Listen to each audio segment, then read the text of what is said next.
Good morning everyone. Study stream YouTube channel पर आप सभी का स्वागत है। आज के इस वीडियो में हम डिस्कशन करने वाले हैं 8 और 9 जनवरी के कुछ इंपॉर्टेंट करंट अफेयर्स के बारे में। तो चलिए शुरू करते हैं, देखते हैं आज का पहला current affair.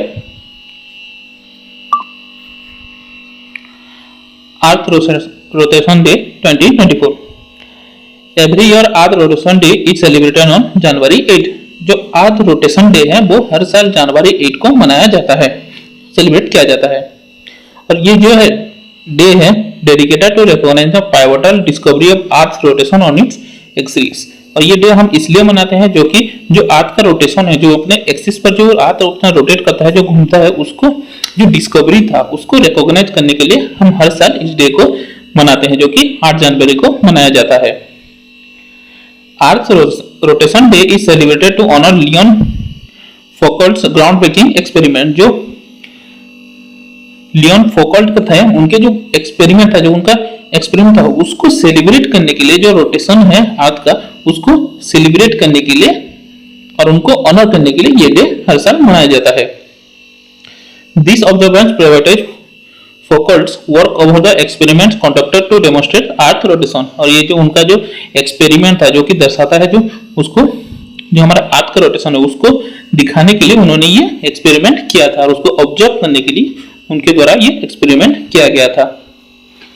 फोकल्ट्स demonstration at the world's fair in 1951 using a lead filled brass ball suspended from the Pantheon in Paris visually showed the Earth rotation.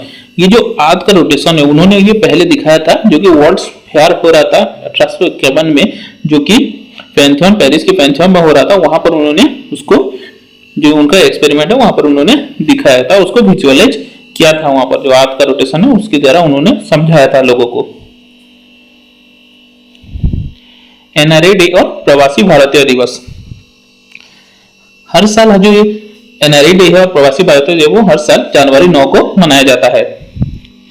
और इस साल हम क्यों मनाते हैं? ये मनाते हैं क्योंकि महात्मा गांधी ने रिटर्न किया था, इंडिया भी रिटर्न किया था। कहां से? साउथ अफ्रीका से इंडिया को रिटर्न किया था, जो कि जनवरी 9 1915 को उन्होंने रिटर्न किया था।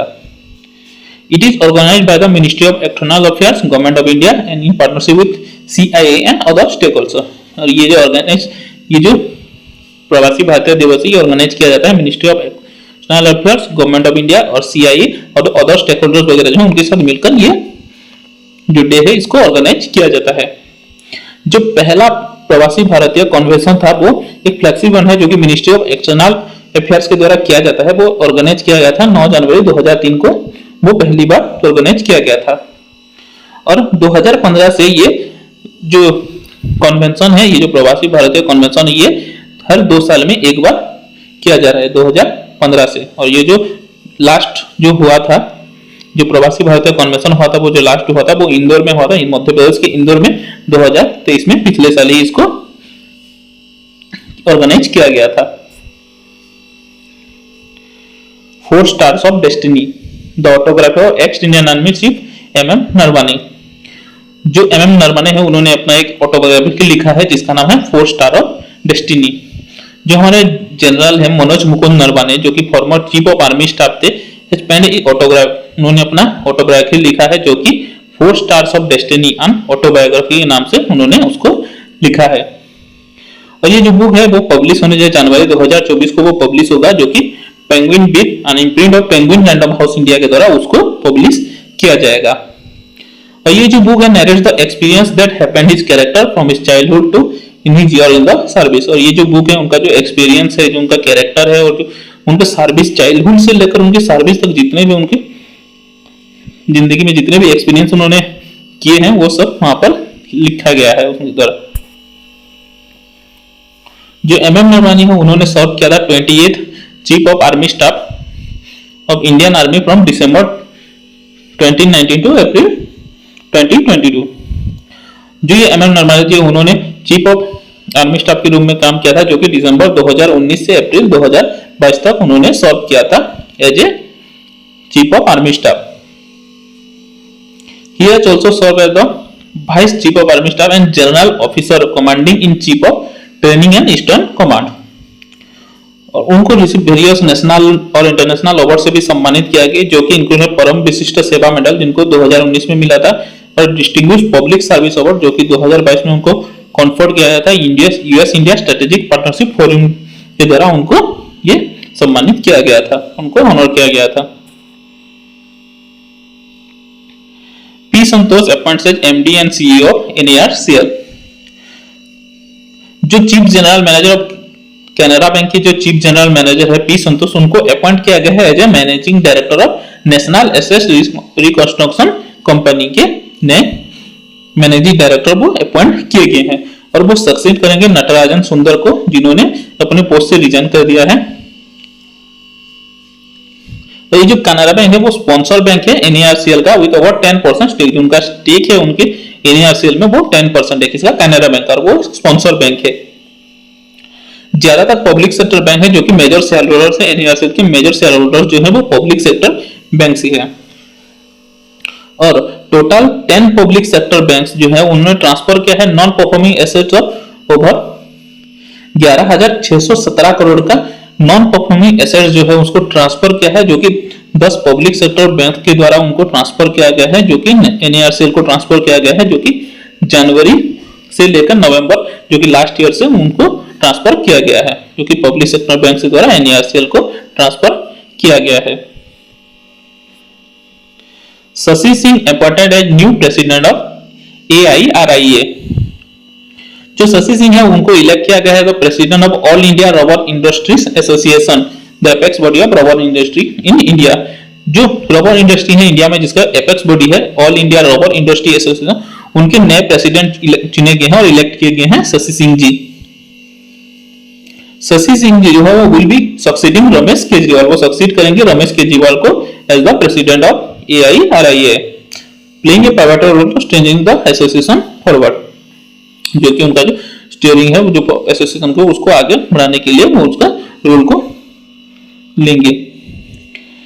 और इससे पहले जो ये रोल है प्रेसिडेंट का, उसको जो AIRIA में जो प्रेसिडेंट का रोल है उसको एज्यूम करने से पहले जो शशि सिंह है वो सीनियर वाइस प्रेसिडेंट थे AIRIA के। His extensive involvement in the association includes serving in various committees and acting as chief convener of the Western region, overseeing the organization in the National Rubber Conference in 2019। 2019 में वो acting जो chief convener थे western region में, वहां पर रह चुके हैं वो AIRIA में भी। जो जफर अहमद है managing director of New India Rubber Works pavilion has been selected as the senior vice president of AIRIA for 2023-24। और जो जफर अहमद है उनको चुना गया है, वाइस प्रेसिडेंट चुना गया है AIRIA का, जो कि 2023-24 के साल में वो रहेंगे। जो इंदिरा पारेख है उनको इलेक्ट किया गया है vice president of the association का वाइस प्रेसिडेंट इलेक्ट किए गए हैं इंदिरा पारेख जी को। Vice admiral Dinesh K Tripathi appointed as chief of the naval staff. जो vice admiral Dinesh K Tripathi है वो टुक ओवर करेंगे, वो ओवरटेक करेंगे, जो कि vice chief of the naval staff post पर वो टुक ओवर करेंगे, और उनको अपॉइंट किया गया है as a vice chief of the naval staff. जो वाइस एडमिरल है Sanjay Jasjit Singh took over from his as the flag officer commanding chief western naval command at INS Shikra in Mumbai. जो वाइस एडमिरल है संजय जगदीश सिंह, उनसे वो टुक ओवर करेंगे इनसे दिनेश के त्रिपाठी से, जो कि फ्लैग ऑफिसर रहेंगे, commanding in chief western naval command जो है वहां पर फ्लैग ऑफिसर वो रहेंगे। जो chief of the naval staff है admiral R Harikumar is set to step down on superannuation on April 30 when vice admiral Tripathi will be the senior most naval officer. जो chief of the naval staff है admiral Harkumar, उनका जो step down करेंगे उनका superannuation हो जाएगा अप्रैल 30 को, और जो वाइस एडमिरल त्रिपाठी होंगे वो उस टाइम के सीनियर मोस्ट नावल ऑफिसर रहेंगे। जो रिसेंट अपॉइंटमेंट्स हुए हैं डिफेंस सेक्टर में उनके बारे में थोड़ा देख लेते हैं। जो फ्लैग ऑफिसर बनेंगे commander in chief commanding in chief western naval command के, वो है संजय जसजीत सिंह, जो कि रिप्लेस करेंगे दिनेश के त्रिपाठी जी को। और director general of the central industrial security force जो CISF के नए डायरेक्टर जनरल बने हैं वो नीना सिंह है, और वो पहले वुमेन डायरेक्टर बने हैं CISF के। जो director general of Indo Tibetan border force है ITBP के नए DG बने हैं राहुल रासगोत्रा जी, जो कि रिप्लेस करेंगे अनीश दयाल सिंह जी को। और जो सीआरपीएफ के नए डायरेक्टर जनरल बने हैं सेंट्रल रिजर्व पुलिस फोर्स, जो उनके नए डायरेक्टर जनरल बने हैं वो अनीश दयाल सिंह हैं। और जो director general of fire service चुने गए हैं वो विवेक श्रीवास्तव जी को चुना गया है। Sanjeev Agarwal appointed as MD and CEO NIAFL। जो government bank national investment and infrastructure fund limited है, वहां पर अपॉइंट किए गए हैं Sanjeev Agarwal ji as chief executive officer and managing director. जो संजीव अग्रवाल जी हैं उनको अपॉइंट किया गया है मैनेजिंग डायरेक्टर और chief executive officer national investment and infrastructure fund limited. जो अग्रवाल जी है वो सक्सीड करेंगे राजीव धर जी को, who serve as interim CEO and MD from May 2023। जो राजीव धर जी हैं उनको वो सक्सीड करेंगे जो कि एमडी और सीईओ थे, जो कि इंटरिम सीईओ और एमडी रहे थे NIAFL के, जो कि मई 2023 से वो थे वहां पर।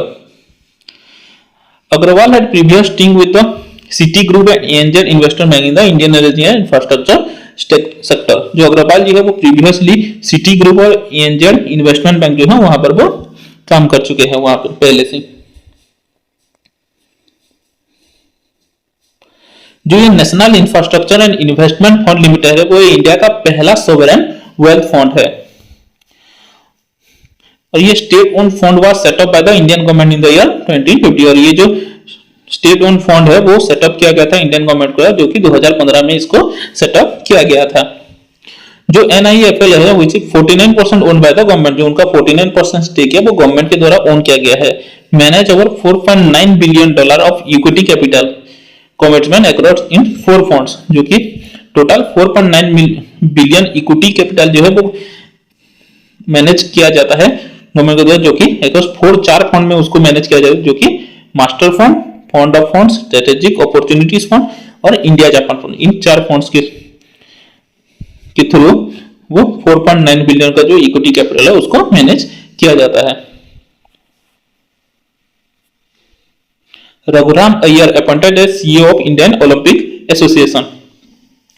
जो रघुराम अय्यर जी हैं उनको अपॉइंट किया गया है CEO of Indian Olympic association.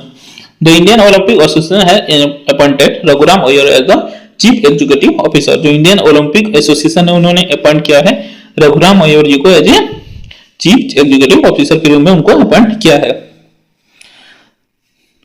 जो अय्यर जी वो सिलेक्टेड यूनानिमसली सिलेक्टेड हैं for the post of the IOA nomination committee after through the interviews and careful consideration of the shortlisted candidates. और जो शॉर्टलिस्टेड कैंडिडेट्स थे उनके इंटरव्यू और उनको कंसिडरेशन करते हुए उनको ये चुना गया है और उनको सिलेक्ट किया गया है। जो IOA नॉमिनेशन, जो Indian Olympic association nomination committee है, उनके द्वारा उनको चुना गया है। जो रघुराम रहे हैं comes with rich experience in the sports management field. जो रघुराम है वो बहुत ही ज्यादा एक्सपीरियंस कैरी करते हैं स्पोर्ट्स मैनेजमेंट फील्ड में, जो कि serve as CEO of Indian premier league side Rajasthan royals. जो राजस्थान इंडियन प्रीमियर लीग में जो राजस्थान रॉयल्स टीम है उनके वो सीईओ भी रह चुके हैं, और लखनऊ सुपर जायंट्स और राइजिंग पुणे सुपर जायंट्स उनके भी वो सीईओ रह चुके हैं। जो अय्यर जी है वो इंडियन सुपर लीग्स में वो काम कर चुके हैं, जो कि ATK मोहन बगान के साथ उन्होंने काम किया है। और जो अल्टीमेट टेबल टेनिस फ्रेंचाइजी है RPG मैवरिक्स, उनके साथ भी उन्होंने काम किया है। ACC cleared appointments of 7 civil servants to key posts abroad in foreign mission। जो appointment committee of the cabinet है उन्होंने क्लियर किया है जो अपॉइंटमेंट्स है 7 सिविल सर्वेंट्स का, जो कि की पोस्ट में रहेंगे, जो फॉरेन मिशन से, जो फॉरेन इंडस्ट्रीज वगैरह उनकी ऑर्गेनाइजेशन वगैरह है उनके जो की पोस्ट में रहेंगे उनके लिए उनको अप्रूव कर दिया है कौन, appointment committee of the cabinet ने। जो appointment committee of the cabinet जो कि चेयर किया गया था हमारे प्राइम मिनिस्टर नरेंद्र मोदी के द्वारा, उन्होंने क्लियर किया है appointment of 7 civil servant to the की posts abroad the representation in Indian foreign mission and captive ports with the government of India across the various multilateral bodies. जो वेरियस मल्टीलेटरल बॉडी है जो कि government of India की post के अंदर वो रहेंगे, इनको उन्होंने अटेम्प्ट किया है। जो कि जो appointments committee of the cabinet है जो कि चेयर किया गया था प्राइम मिनिस्टर नरेंद्र मोदी के द्वारा, उन्होंने उनको क्लियर कर दिया है। जो अपॉइंटमेंट है 7 सिविल सर्वेंट का, उनको उस अपॉइंटमेंट को उनको क्लियर कर दिया है। और जो 7 अपॉइंटमेंट किए गए उनके बारे में थोड़ा देख लेते हैं। विकास शकील जी, जो विकास शकील जी हैं, विकास सिंह जो हैं, वो एक 1994 बैच के इंडियन IAS ऑफिसर हैं जो कि छत्तीसगढ़ के अंदर से बिलोंग करते हैं। वो आज appointed chief executive director of the Asian development bank in Malina for 3 years। जो विकासशील जी हैं वो एक 1994 आईएएस ऑफिसर हैं जो कि छत्तीसगढ़ कैडर से हैं, जो उनको अपॉइंट किया गया है as executive director of the Asian development bank, जो कि उनको 3 साल के लिए अपॉइंट किया गया है। और जो वो currently additional secretary and mission director हैं जल जीवन मिशन अंडर मिनिस्ट्री ऑफ जल शक्ति। जो मिनिस्ट्री ऑफ जल शक्ति के अंडर जो मिशन जल जीवन मिशन है उसके वो additional secretary of mission director के रूप में अभी वो काम कर रहे हैं। जो दूसरे हैं वो सेंथिल पेंडियन है, जो कि 2002 बैच के आईएएस ऑफिसर हैं उत्तर प्रदेश कैडर से। उनको अपॉइंट किया गया है एम्बेसडर और permanent representative at the permanent mission of India to the Geneva based world trade organisation for 3 years। जो वर्ल्ड ट्रेड ऑर्गेनाइजेशन है जेनेवा स्विट्जरलैंड में, वहां के वो एम्बेसडर और परमानेंट रिप्रेजेंटेटिव चुने गए हैं, जो कि 3 साल के लिए उनको चुना गया है। और वो रिप्लेस करेंगे ब्रजेंद्र नवनीत जी को, जो कि उनका जो 3 साल का जो टेन्योर है वो 31 मार्च 2024 को खत्म हो जाएगा। और 3 नंबर जो है एम बालाजी जी। जो एम बालाजी जी हैं वो 2005 के बैच के एक आईएएस ऑफिसर हैं जो कि तमिलनाडु कैडर से हैं। उनको अपॉइंट किया गया है deputy chief of mission eight the embassy of India Brussels for 3 years। जो बेल्जियम में है, बेल्जियम के ब्रुसेल्स में जो इंडियन एम्बेसी है वहां के वो डेप्यूटी चीफ चुने गए हैं, जो कि अगले 3 साल के लिए उनको चुना गया है। और वो रिप्लेस करेंगे देवाशीष टुस्टी जी को, और जिनका उनका जो टेन्योर है वो भी 31 मार्च 2024 को खत्म होगा। चौथे जो है वो प्रवीण कुमार जी हैं। जो प्रवीण कुमार जी है वो इंडियन रेवेन्यू सर्विस के हैं ऑफिसर हैं, जो कि 2004 बैच से हैं। उनको अपॉइंट किया गया है as adviser to the ED of the international monetary fund Washington DC the united state of America. जो एजुकेटिव डायरेक्टर हैं आईएमएफ के वाशिंगटन डीसी में हैं, वहां के उनको उनका एडवाइजर चुना अपॉइंट किया गया है। और वो अपॉइंट किए गए हैं in place of Seemanchalan Das for 3 years। वो रिप्लेस करेंगे सीमांचलन दास को, जो कि 3 साल के लिए उनको अपॉइंट किया गया है। और 5वें जो है वो स्मिता सारंगी जी हैं। जो स्मिता सारंगी जी है वो एक 2008 बैच के आईएएस ऑफिसर हैं, जो कि नागालैंड कैडर से हैं। उनको अपॉइंट किया गया है adviser to ED of the ADB Manila for 3 years। जो एडीबी है एशियन डेवलपमेंट बैंक की जो एग्जीक्यूटिव डायरेक्टर है उनका एडवाइजर उनको अपॉइंट किया गया है। और वो रिप्लेस करेंगी एच अथेली जी को, who is a 2000 batch Indian civil account service officer. जो 6वीं है वो कल्याण रवेला जी हैं। जो कल्याण रवेला है वो सीनियर ब्यूरोक्रेट हैं कल्याण रवेला जी, जो कि 2010 के बैच के आईआरएस ऑफिसर हैं, जिनको अपॉइंट किया गया है counsellor at the embassy of India in Beijing China for 3 years, replacing Lekhan Thakkar. जो चाइना के बीजिंग में जो इंडिया एम्बेसी है वहां के वो काउंसलर अपॉइंट किए गए हैं, जो कि अगले 3 साल के लिए उनको अपॉइंट किया गया है। और वो रिप्लेस करेंगे लेखान ठक्कर जी को, वो रिप्लेस करेंगे। और जो 7th सिविल सर्वेंट है जो कि तनु सिंह जी हैं, उनको जो तनु सिंह जी है वो 2012 बैच के इंडियन ट्रेड सर्विस ऑफिसर हैं, जो कि उनको नेम क्या है first secretary of the PMI to the WTO for 3 years।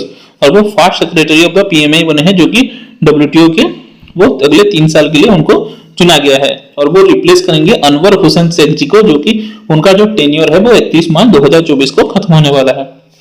और जो तनु सिंह जी वो करेंटली अभी डेप्यूटी सेक्रेटरी हैं department of justice under the ministry of justice. जो डिपार्टमेंट ऑफ जस्टिस है वहां पर वो डेप्यूटी सेक्रेटरी के रूप में अभी काम कर रही हैं।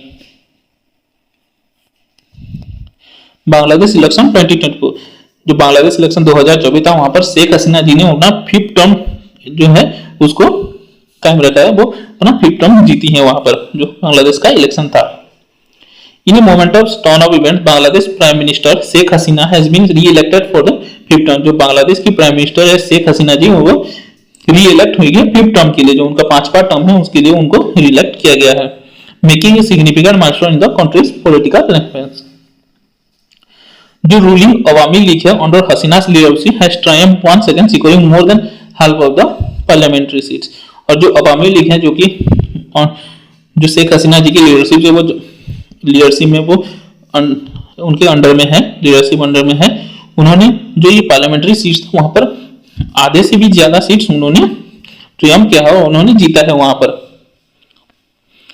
और ये जो विक्ट्री है वो दिखाता है शेख हसीना पोजीशन है the world longest serving female head of government. और इसी के साथ जो शेख हसीना जी है वो वर्ल्ड की लॉन्गेस्ट सर्विंग फीमेल हेड है जो कि किसी गवर्नमेंट में वो रह चुके हैं और उन्होंने ये रिकॉर्ड किया है। According to the election commission and reports from various TV station, the Awami league secured 216 seats out of 299 in the parliamentary election. जो बांग्लादेश की इलेक्शन कमीशन है और जो वेरियस टीवी स्टेशन वगैरह है उनके रिपोर्ट के अनुसार जो अवामी लीग है उन्होंने 299 में से 216 सीट्स को जीते थे। जो पार्लियामेंट इलेक्शन में थे वहां पर 216 सीट्स उन्होंने जीते थे out of 299 seats. Ministry of youth affairs and sports declare राष्ट्रीय खेल प्रोत्साहन पुरस्कार 2023। जो ministry of youth affairs and sports है उन्होंने रिसेंटली अनवेल किया है और डिक्लेयर किया है जो राष्ट्रीय खेल प्रोत्साहन पुरस्कार है 2023 का, उन्होंने उसको डिक्लेयर किया है। और ये जो अवार्ड दिया जाता है वो testament of contribution made by corporate entities, sports channel boards, NGOs and sports body at the state and national level towards the promotion and development of sports in India। ये अवार्ड इसलिए दिया जाता है जो कि हमारे जो कॉर्पोरेट एंटिटीज है, स्पोर्ट्स कंट्रोल बोर्ड्स हैं, एनजीओस हैं या स्पोर्ट्स बॉडीज जितने भी है स्टेट या नेशनल लेवल में जितने भी ये सब हैं उनको अगर वो प्रोमोट और डेवलपमेंट करते हैं स्पोर्ट्स को इंडिया में तो उनके लिए उनको ये अवार्ड दिया जाता है उसके लिए। और ये जो अवार्डीज है वो ऑनर किए जाएंगे प्रेसिडेंट ऑफ इंडिया के द्वारा जो कि एक ग्रैंड सेरेमनी शेड्यूल किया जाएगा राष्ट्रपति भवन में 9 जनवरी 2024 को उनको ये अवार्ड दिया जाएगा। और इस साल के जो राष्ट्रीय खेल प्रोत्साहन पुरस्कार दिया जाएगा उनको पहले तो देख लेते हैं। Recognising the commendable awards of Jain deemed to be university in identifying the nurturing young talent, this award highlighting the institution commitment to growth and development of building athletics. जो Jain deemed to be university है बेंगलुरु में ये university है उनको चुना गया है जो कि आइडेंटिफाई और नर्चरिंग यंग टैलेंट को आइडेंटिफाई और नर्चर करने के लिए उनको ये अवार्ड दिया जा रहा है। और ये अवार्ड दिखाता है कि जो इंस्टीट्यूशन है वो कितना कमिट करता है जो ग्रोथ और डेवलपमेंट करने के लिए, जो एथलीट्स हैं उनको डेवलप करने के लिए और उनके ग्रोथ के लिए कितना कमिटेड है ये इंस्टीट्यूशन, उनके लिए उनको ये अवार्ड दिया जा रहा है। जो ओडिशा माइनिंग कॉर्पोरेट लिमिटेड है has been acknowledged for its outstanding contribution to sports through corporate social responsibility, emphasising the role of corporate entity in supporting and promoting sports at the grassroot level. और जो Odisha mining corporate limited है उनको acknowledge किया जा रहा है जो कि वो जो ये स्पोर्ट्स में है जो कंट्रीब्यूट कर रहे हैं स्पोर्ट्स में कंट्रीब्यूट कर रहे हैं थ्रू कॉर्पोरेट सोशल रिस्पांसिबिलिटी के थ्रू जो स्पोर्ट्स में उनका जो कंट्रीब्यूशन है उसके लिए उनको ये सम्मानित किया जा रहा है इस अवार्ड को, जो कि दिखाता है कि उनका रोल है जो कि कॉर्पोरेट एंटिटीज वगैरह है वहां पर कितने सपोर्टिव प्रोमोट कर रहे हैं जो स्पोर्ट्स को, जो ग्रासरूट लेवल से ही विलेज लेवल से उसको जो प्रमोट किया जा रहा है उसके लिए उनको ये अवार्ड से सम्मानित किया जा रहा है और ये अवार्ड दिया जा रहा है। External affairs minister S Jaishankar to represent India at the Uganda NAM summit in January 2024। जो हमारे एक्सटर्नल अफेयर मिनिस्टर हैं डॉक्टर एस जयशंकर जी वो रिप्रेजेंट करेंगे इंडिया को जो कि upcoming non aligned movement summit जो है जो कि युगांडा के कैपिटल कंपाला में होगा जनवरी 2024 को जो होगा वहां पर डॉक्टर एस जयशंकर वो इंडिया को रिप्रेजेंट करेंगे। और ये जो नॉन अलाइंड मूवमेंट समिट है वो जनवरी 17 से 20 में ऑर्गेनाइज किया जाएगा, उसको शेड्यूल किया गया है। Additionally, the African country will host the third South Summit and G77 meeting from January 21 to 23। और ये जो अफ्रीकन कंट्री है युगांडा जो है वो होस्ट करेगा थर्ड साउथ समिट और G77 का मीटिंग जो कि जनवरी 21 से 23 के बीच उसको ऑर्गेनाइज करेगा। जो युगांडा है वो भी chairman NAM grouping from 2024 to 2027। जो युगांडा है वो NAM ग्रुप का चेयर करेगा जो कि 2024 से 2027 तक वो उसका हेड रहेगा। जो एनओएम ग्रुप है उसके जो मेंबरशिप है वो अभी फिलहाल 53 कंट्रीज वहां के उनके मेंबर हैं, जो कि अफ्रीका से 53 कंट्रीज हैं और एशिया से 40 कंट्रीज, और जो लैटिन अमेरिका और कैरेबियन है वहां से 26 कंट्रीज, और यूरोप से एक कंट्री जो कि बेलारूस है वहां उसके मेंबर हैं वहां पर। और एनएम ग्रुप में 18 कंट्रीज और 10 इंटरनेशनल ऑर्गेनाइजेशन जो है वो ऑब्जर्वर के रूप में वहां पर शामिल है उनके साथ। जो उगांडा है उसका कैपिटल है कंपाला, उनकी करेंसी है युगांडन सिलिंग, और उनके प्राइम मिनिस्टर हैं रोविना नावंजा, उनके प्रेसिडेंट है Yoweri Museveni. Vietnam invest $2 billion in Tamil Nadu EV facility. जो वियतनाम है वो इन्वेस्ट करेगा $2 बिलियन, जो कि तमिलनाडु में ईवी फैसिलिटी के लिए वहां पर वो इन्वेस्ट करेगा।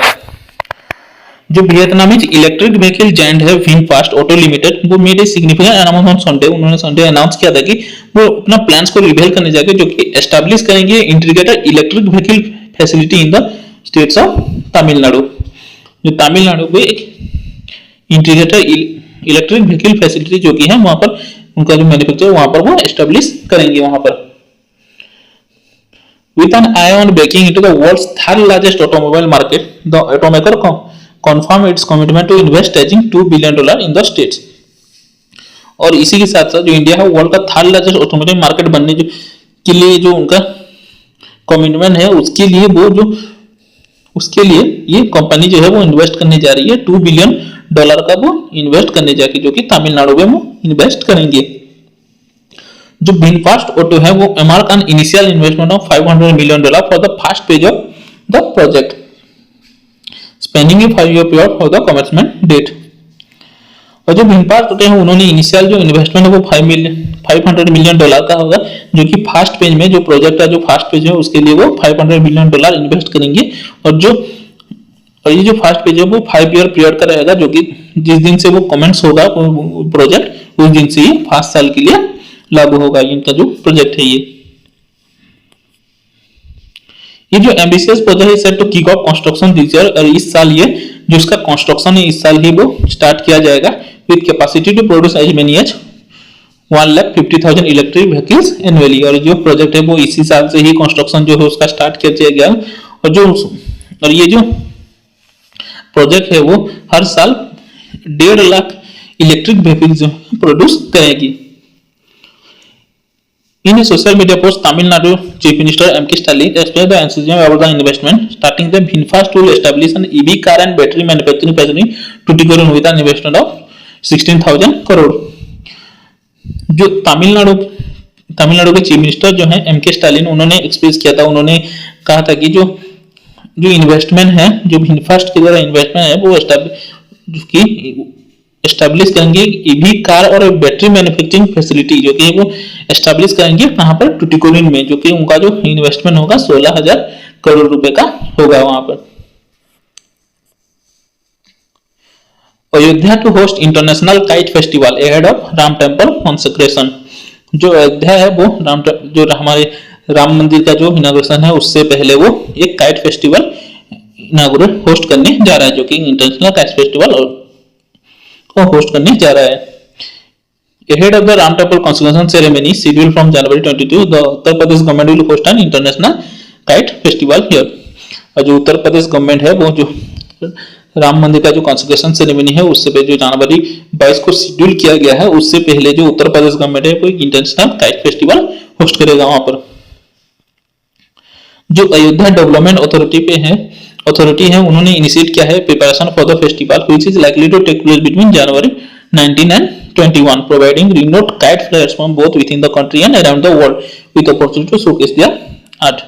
और जो अयोध्या डेवलपमेंट अथॉरिटी उन्होंने ये प्रिपरेशन को इनिशिएट किया है जो कि इस फेस्टिवल को, और वो जनवरी 19 से 21 के बीच में उसको ऑर्गेनाइज किया गया। और जो काइट फ्लायर्स हैं जो कि इंडिया से और जो अराउंड वर्ल्ड जो जितने भी काइट फ्लायर्स हैं वो वहां पर पार्टिसिपेट कर सकेंगे और उनका जो अपॉर्चुनिटी और जो उनका आर्ट है उसको वहां पर दिखाएंगे। To organize this festival on a grand scale, inspiration is being taken from various kite festival being held in the country and abroad। और इस फेस्टिवल जो है उसको ऑर्गेनाइज करने के ग्रैंड स्केल के रूप में, उसको बहुत बड़े रूप में से ऑर्गेनाइज करने के लिए जो इंस्पिरेशन मिला है, उसको इंस्पिरेशन जो टेकन किया है, उसको लिया है, जो इंस्पिरेशन लिया है, वो जो वेरियस काइट फेस्टिवल मनाए जाते हैं हमारे दुनिया में, बहुत सी जगह पर मनाए जाते हैं, उनसे वो इंस्पायर होकर इसको ये ऑर्गेनाइज किया जा रहा है।